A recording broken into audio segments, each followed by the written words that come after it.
కమల్ డ్యూటీకి వెళ్దామని చెప్పేసి రెడీ అవుతూ ఉంటాడు. ఈలోపు పల్లవి కూడా బయటికి వెళ్తూ ఉంటుంది.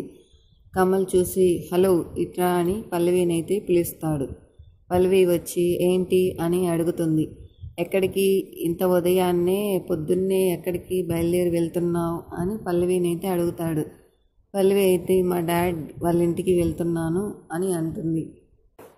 మీ నాన్న దగ్గరికి కాకపోతే మీ తాత దగ్గరికి వెళ్ళు, లేదంటే మీ ముత్తాత దగ్గరికి వెళ్ళు. ఎక్కడికైనా బయటికి వెళ్ళేటప్పుడు ఇంట్లో వాళ్ళకి చెప్పి వెళ్ళాలని తెలీదా? నీకు అలాంటి పద్ధతులు ఏమీ తెలియదు, తెలిసినా ఏమీ పట్టించుకోవు. అవునా, మొన్న మీ నాన్నతో గొడవ పడ్డాను అని అన్నావు. మీ నాన్న నీ గురించి పట్టించుకోవడం లేదు అన్నావు. మీ నాన్న నీకు ₹1 కూడా ఇవ్వడు అని చెప్పావు. అలాంటప్పుడు మీ నాన్న దగ్గరికి ఎందుకు వెళ్తున్నట్టో అని కమల్ అంటాడు.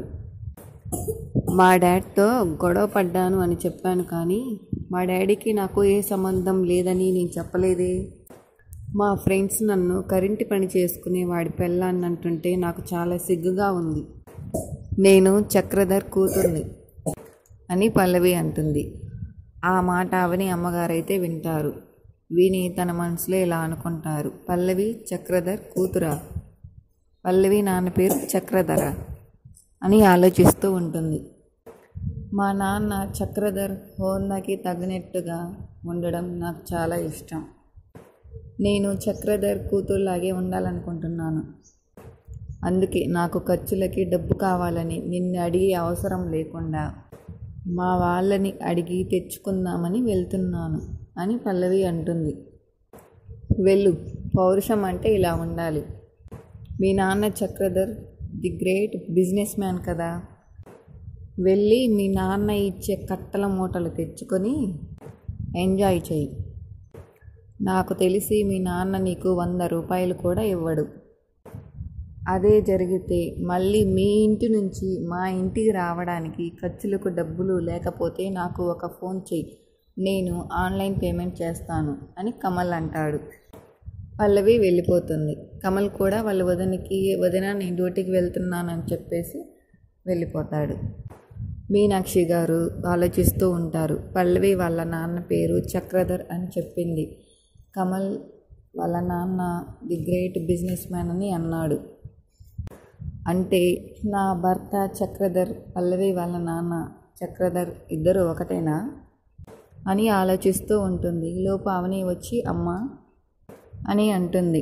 మీనాక్షి ఏంటమ్మా అంటుంది. ఇంతటితో ఈరోజు సీరియల్ అయితే అయిపోయింది. నెక్స్ట్ ప్రోమో అయితే ఇప్పుడు చూద్దాం. అవని అయితే వాళ్ళ అమ్మగారిని తీసుకుని హాస్పిటల్కి అయితే వెళ్తుంది.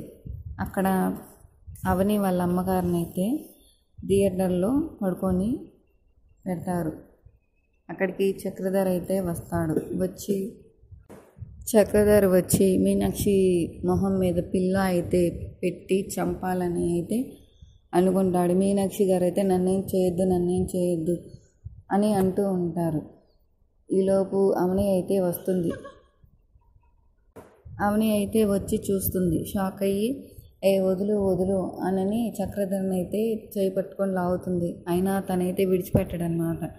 అయితే దగ్గరలో ఉన్న ఏదో తీసుకొని తన మీద అయితే కొడుతుంది అవని. చక్రధర్ వెళ్ళి అవతల పడతాడు. అక్కడే ఉన్న ఐరన్ రాడ్ తీసుకొని రే అని చక్రధర్ని చంపబోతుంటే అమ్మ అవని ఆగని మీనాక్షి గారు అయితే అంటారు. అవని వదులమ్మ అని అంటుంది. ఇప్పుడు మీనాక్షి గారు ఈ దుర్మార్గుడే నా భర్త అమ్మ. అవునమ్మా, ఆయనేనమ్మ నీ కన్న తండ్రి అని అంటుంది. షాక్లో అవని అయితే చూస్తూ ఉంటుంది. ఇంతటితో ఈ ఎపిసోడ్ ప్రోమో కూడా ఓవర్. నా వీడియో కనుక మీకు నచ్చినట్లయితే ప్లీజ్ నా ఛానల్ సబ్స్క్రైబ్ చేసుకోండి. Thanks for watching.